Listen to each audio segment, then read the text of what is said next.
క్రీస్తునందు ప్రియమైన ప్రేమధార టీవీ వీక్షకులకు మన ప్రభు అయిన యేసు క్రీస్తు శ్రేష్టమైన నామంలో శుభములు తెలియజేస్తున్నాం. ఈనాటి మన పాఠము లూకాసు వార్త 1వ అధ్యాయము 39 నుండి 80వ వచనం వరకు ధ్యానించుకోబోతున్నాం. గత పాఠంలో యోహాను యేసుక్రీస్తు జన్మ వృత్తాంతములను గూర్చి, జకర్యా ఎలిజబెతులను గూర్చి మరియు కన్య మరియను గూర్చి కొన్ని సత్యాలను విని ఉన్నాం. 400 సంవత్సరాల పరలోక మౌనం తరువాత లూకా సువార్తను పరిశుద్ధాత్మ ప్రేరణతో, వైద్యుడి భాషతో, ప్రత్యేక రచనా శైలితో లూకా వ్రాస్తున్నాడు. బాప్తిస్మకుడైన యోహాను పుట్టుక, యేసు ప్రభు పుట్టుక, ఈ 2 సంఘటనలను గూర్చి వ్రాశాడు. నేటి పాఠంలో 3 పాటలను గూర్చి, అనగా మరియా, ఎలిజబెతు, జకర్యలు పాడిన గీతాలను గురించి తెలుసుకుంటాం. ఎలిజబెతు గొప్ప విశ్వాసి. మరియా యూదా ప్రాంతపు కొండ సీమల ఊరికి ఎలిజబెతును చూడ్డానికి వెళ్ళినప్పుడు ఇద్దరు ఒకరినొకరు పాటల్లోనే మాట్లాడుకుంటూ వారు రక్షణ గానం చేశారు. ఈ 3 పాటల్లో గొప్ప ఆధ్యాత్మిక భావాలతో కూడిన సత్యాలు ఇమిడి ఉంటున్నాయి. మరిన్ని విశేషాలతో కూడిన అనేక సత్యాలను మనము నేటి పాఠం ద్వారా తెలుసుకోవడానికి సిద్ధపడదామా? ప్రియ శ్రోతలు, ఈరోజు మన పాఠం లూకాసు వార్త 1వ అధ్యాయం 39 నుండి 80వ వచనం వరకు. సావధానంగా వినండి. 39వ వచనం నుండి. ఆ దినములందు మరియ లేచి యూదా ప్రదేశములోని కొండసీమలో ఉన్న ఒక ఊరికి త్వరగా వెళ్లి జకర్యా ఇంటిలో ప్రవేశించి ఎలిజబెతుకు వందనం చేసింది. ఎలిజబెతు మరియ యొక్క వందన వచనము వినగానే ఆమె గర్భములో శిశువు గంతులు వేశాడు. అంతటా ఎలిజబెతు పరిశుద్ధాత్మతో నిండినదై బిగ్గరగా పాట పాడింది. స్త్రీలలో నీవు ఆశీర్వదించబడిన దానవు, నీ గర్భఫలము ఆశీర్వదించబడుతుంది. నా ప్రభువు తల్లి నా వద్దకు రావడము నాకెలాగు ప్రాప్తించింది? ఇదిగో, నీ శుభవచనము నా చెవిని పడగానే నా గర్భములోని శిశువు ఆనందముతో గంతులు వేశాడు. ప్రభువు ఆమెకు తెలియచేయించిన మాటలు సిద్ధిస్తాయి గనుక నమ్మిన ఆమె ధన్యురాలు. శ్రోతలు వింటున్నారా? మరియ ఎలిజబెతును సందర్శించింది. యూదయలోని కొండసీమలో ఎలిజబెతు ఉంది. ఈ సన్నివేశం ఒక అద్భుతం. ఎలిజబెతు ఆత్మతో నింపబడింది. ఆమె కడుపులో ఉన్న శిశువు ఆనందంతో గంతులు వేస్తున్నాడు, నాట్యం చేస్తున్నాడు. ఆమె పాట పాడుతోంది. లూకాసు వార్తలో గ్రంథస్థం చేయబడిన మొదటి పాట ఇది. క్రిస్మస్ పాటలను గ్రంథస్థం చేసి మనకిచ్చాడంటే డాక్టర్ లూకా కవి కూడా. ఎలిజబెతు పాట పాడింది. ఎలిజబెతును గురించి బైబిలులో ఎక్కువగా చెప్పబడలేదు. అయితే కొత్త నిబంధనలో మొదటి పాట పాడిన గాయని ఎలిజబెతు. ఈమె భర్తకు ఈమెకున్నంత విశ్వాసం లేదు. అల్ప విశ్వాసం చేత నోరు పడిపోయి ఇంట్లో పడి ఉన్నాడు. కాని ఈమె గొంతెత్తి పాట పాడుతోంది. ఎలిజబెతు గొప్ప విశ్వాసి. మరియకు ప్రోత్సాహకంగా మాట్లాడుతోంది. మరియ యువతి గాని ఎలిజబెతు వృద్ధురాలు. ఎలిజబెతు ఎన్నో ఏండ్లుగా దేవునితో నడిచింది. తనకు దేవుడు చెప్పినవన్నీ ఇప్పుడు జరగబోతున్నాయి అని ఆమె మరియకు చెబుతోంది. ఎలిజబెతు, మరియా ఇద్దరు మహిళలు ఒకరితో ఒకరు పాటల్లోనే మాట్లాడుకుంటున్నారు. ఎలిజబెతు చెప్పిన మాటలు మరియకు ఎంతో ఆదరణ గొలిపాయి. 46వ వచనం నుండి. అప్పుడు మరియా పాట పాడింది. నా ప్రాణం ప్రభువును ఘనపరుస్తున్నది. ఆయన తన దాసురాలి దీనస్థితిని కటాక్షించాడు. నా ఆత్మ నా రక్షకుడైన దేవుని యందు ఆనందించింది. సర్వశక్తిమంతుడు నాకు గొప్ప కార్యములు చేశాడు. గనుక ఇది మొదలుకొని అన్ని తరముల వారు నన్ను ధన్యురాలు అంటారు. ఆయన నామము పరిశుద్ధము. ఆయనకు భయపడే వారి మీద ఆయన కనికరము తరతరములకు ఉంటుంది. ఆయన తన బాహువుతో పరాక్రమము చూపాడు. వారి హృదయముల ఆలోచన విషయమై గర్విష్ఠులను చెదరగొట్టాడు. సింహాసనముల నుండి బలవంతులను పడద్రోసి దీనులను ఎక్కించాడు. ఆకలిగొన్న వారిని మంచి పదార్థములతో సంతృప్తిపరచి ధనవంతులను ఒట్టి చేతులతో పంపివేశాడు.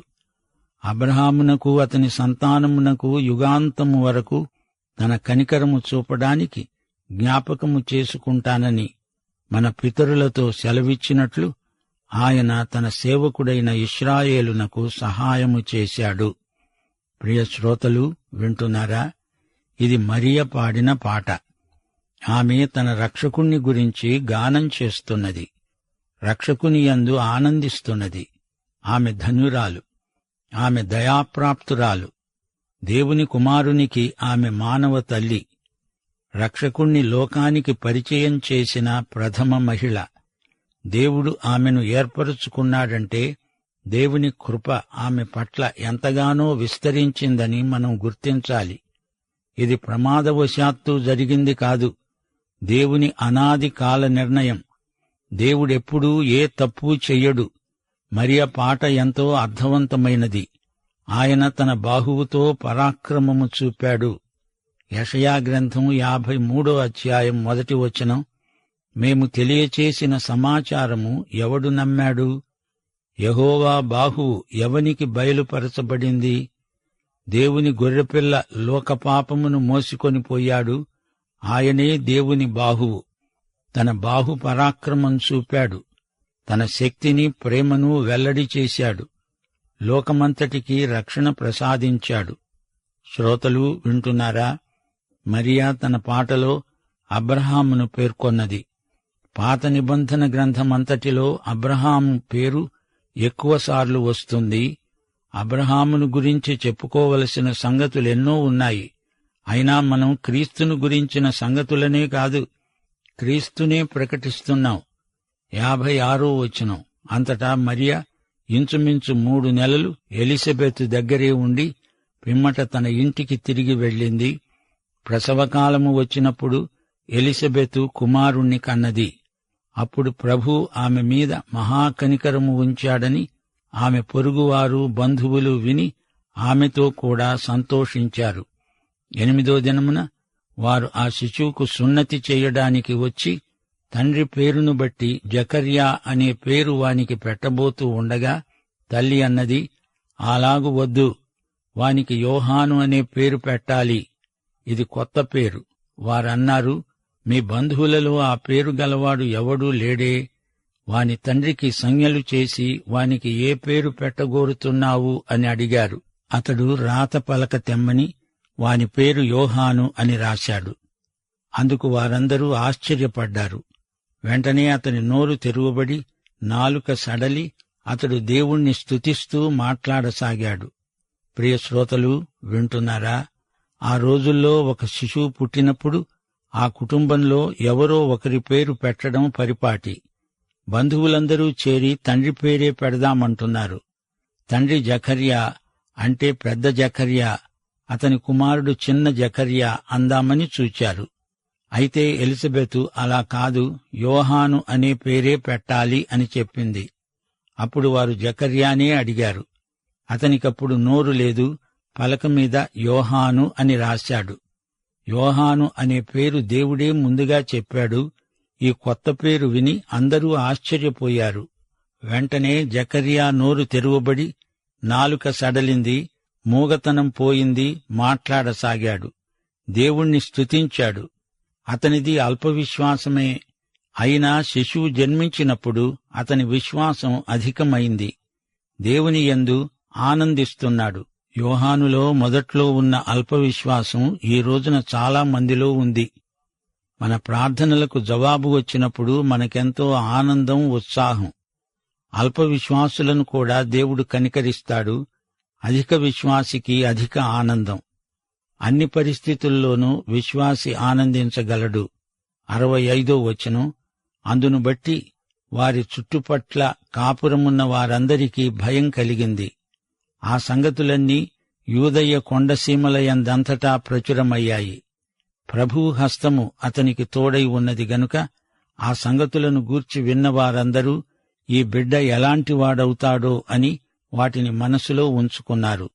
ప్రియ శ్రోతలు వింటున్నారా? యోహాను ఒక విచిత్రమైన శిశువు. అతడు పుట్టినప్పుడు అంతకు ముందు 9 నెలల నుండి నోరు పడిపోయిన జకర్యాకు మాటలొచ్చాయి. మాటలే కాదు, పాట కూడా పాడాడు. ఎలిజబెత్తు మొదట పాట పాడింది, రెండో పాట మరియ పాడింది, జకర్యా మూడో పాట పాడుతున్నాడు. జకర్యా పాడింది ప్రవచనాత్మకమైన గేయం.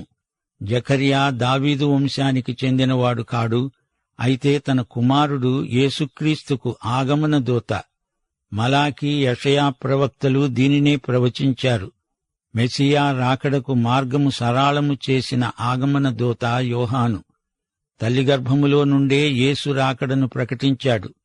మరియ కడుపులో యేసును చూచి ఎలిజబెతు కడుపులో ఉన్న యోహాను గంతులు వేశాడు.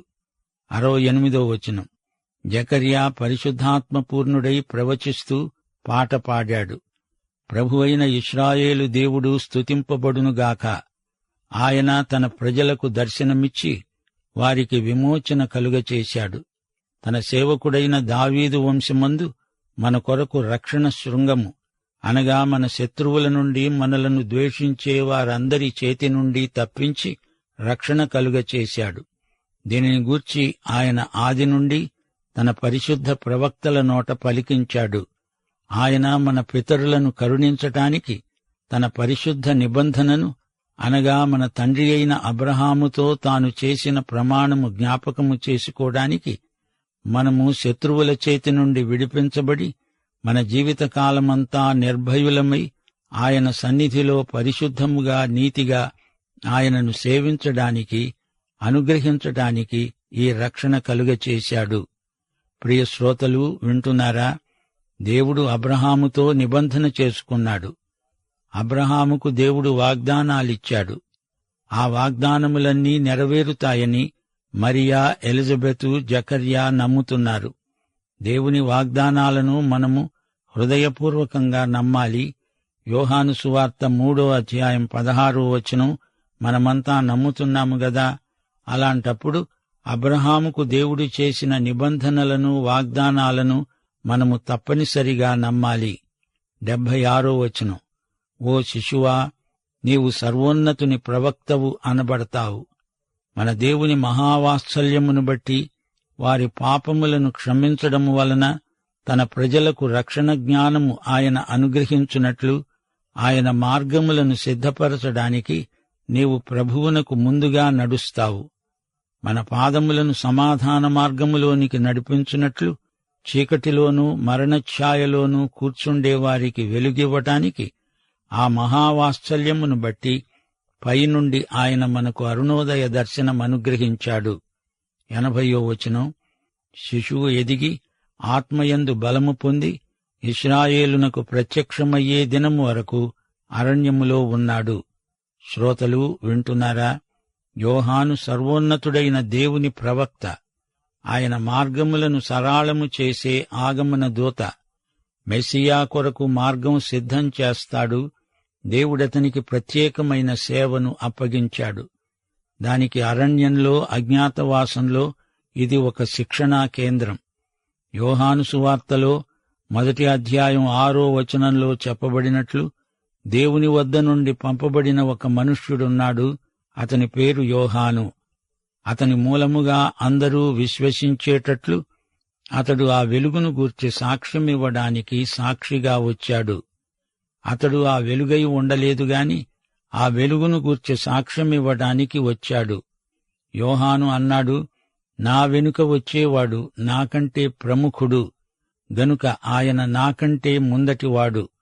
నేను క్రీస్తును కాను అని యోహాను ఒప్పుకున్నాడు.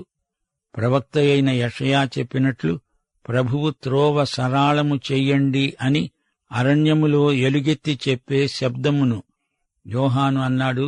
నేను నీళ్లలో బాప్తిస్మమిస్తున్నాను, గాని నా వెనుక వస్తున్నవాడు మీ మధ్యనే ఉన్నాడు. ఆయన చెప్పుల వారును విప్పటానికి కూడా నేను యోగ్యుడను కాను. ప్రియ శ్రోతలు, యోహాను గొప్ప వ్యక్తి, గొప్ప ప్రవక్త. ఏసే హెచ్చాలని, తానే తగ్గాలని అతని సాక్ష్యం. శ్రోతలు, ఈ పాఠంలో 3 పాటలు విన్నాం. ఎలిజబెతు పాట తన ప్రభు యొక్క తల్లి తనను చూడడానికి వచ్చింది, మరియకు అభినందనలు చెప్పింది. ఆమెను తన ఇంటిలో ఉంచుకొని ఆమెను బలపరిచింది. మరియ పాడిన పాటలో ఎన్నో మార్మిక సత్యాలున్నాయి. ఆమె తనను తాను తగ్గించుకున్నది. తన ప్రభువైన యేసుక్రీస్తును మహిమపరిచింది. నీ దీన దాసురాలను అని చెప్పింది. యేసును తన రక్షకుడైన దేవునిగా గుర్తించింది. ఆమె ఆత్మ క్రీస్తునందు ఆనందించింది.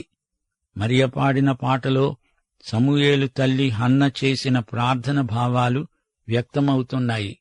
1 సమూయేలు 2వ అధ్యాయం 1 నుండి 10వ వచనం వరకు హన్నా ప్రార్థన కీర్తన గ్రంథస్థం చేయబడి ఉన్నది. నా హృదయము యెహోవాయందు ఆనందిస్తున్నది. ఆయన రక్షణను బట్టి సంతోషిస్తున్నాను. ఆయన అనంత జ్ఞాని. తృప్తిగా భుజించినవాడు అన్నం కావాలని కూలికి పోతాడు. ఆకలిగొన్నవారు ఆకలి తీరా తింటారు. యెహోవా దారిద్ర్యమును ఐశ్వర్యమును కలుగజేస్తాడు. కృంగజేసేవాడు లేవనెత్తేవాడు ఆయనే. దరిద్రులను అధికారులతో కూర్చుండబెట్టడానికి, మహిమగల సింహాసనమును స్వతంత్రింపచేయడానికి వారిని మంటిలో నుండి ఎత్తేవాడు ఆయనే. లేమిగలవారిని పెంటకుప్ప మీది నుండి లేవనెత్తేవాడు ఆయనే. కన్య మరియకు హన్నా ప్రార్థన తెలుసు అంటే ఆమెకు పాత నిబంధన లేఖనాలతో పరిచయం ఉంది అని మనం గ్రహించాలి. జకర్యా పాడిన పాటలో దేవుని వాగ్దానాల నెరవేర్పు వ్యక్తం చేయబడింది. ప్రవచనాలు పేర్కొనబడ్డాయి. ఇశ్రాయేలుకు జాతీయ విమోచన, దావీదు వంశమందు అవతరించిన మెస్సియా, రక్షణ శృంగము, పరిశుద్ధ ప్రవక్తల నోట ప్రవచనాలు పలికించిన దేవునికి స్తుతి. ఆయన నిబంధన దేవుడు. ఇశ్రాయేలీయులు నిబంధన ప్రజలు.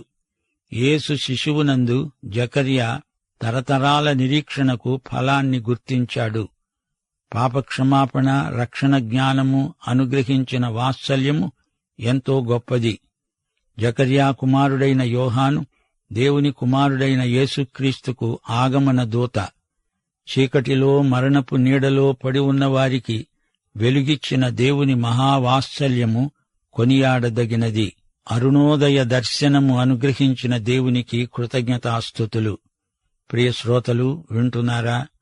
బాప్తిస్మకుడైన యోహాను తల్లి గర్భములో ఉండగానే యేసు అతనికి తాను మరియ గర్భములో నుండే ఆత్మ బాప్తిస్మమిచ్చాడు.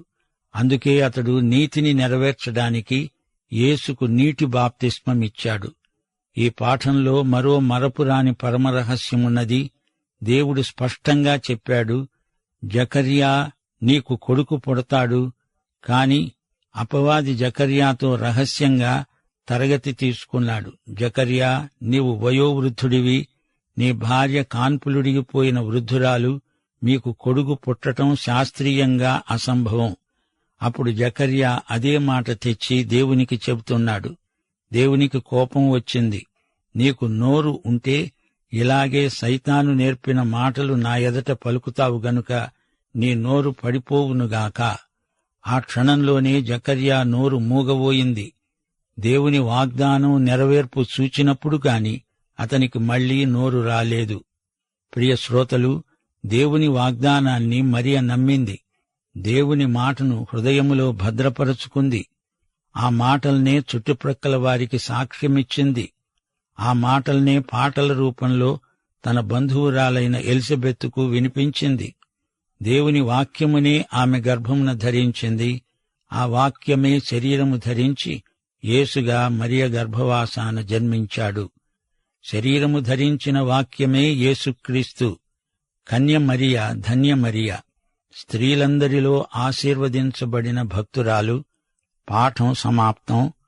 మన ప్రభువైన యేసుక్రీస్తు వారి దివ్యకృప, తండ్రి అయిన దేవుని పరమ ప్రేమ, పరిశుద్ధాత్మ అన్యోన్య సహవాసము మనకందరికీ సదాకాలము తోడై ఉండునుగాక. ఆమేన్.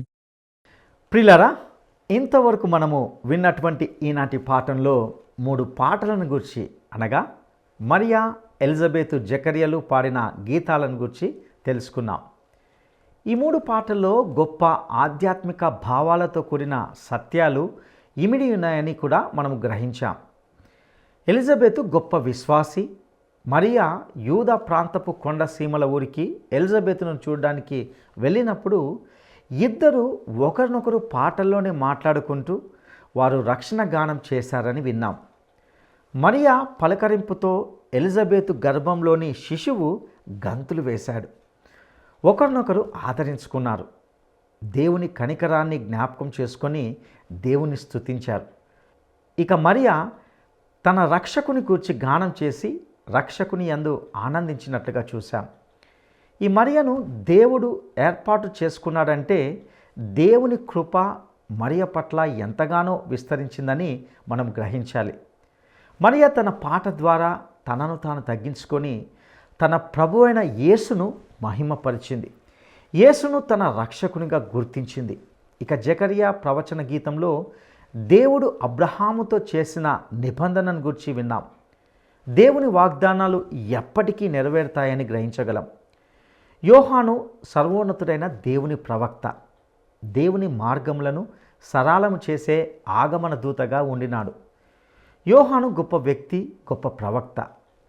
యేసే హెచ్చించబడాలని తన్ను తాను తగ్గించుకున్నాడు. ప్రియ సహోదరుడా, సహోదరి, ఇందలి వ్యక్తుల జీవితాలు మనకు గొప్ప పాఠాలను నేర్పించిందని విశ్వసిస్తున్నాం. సర్వశక్తిమంతుడైన దేవుడు మనందరికీ తోడయుండి నడిపించునుగాక. దైవాశీస్సులు.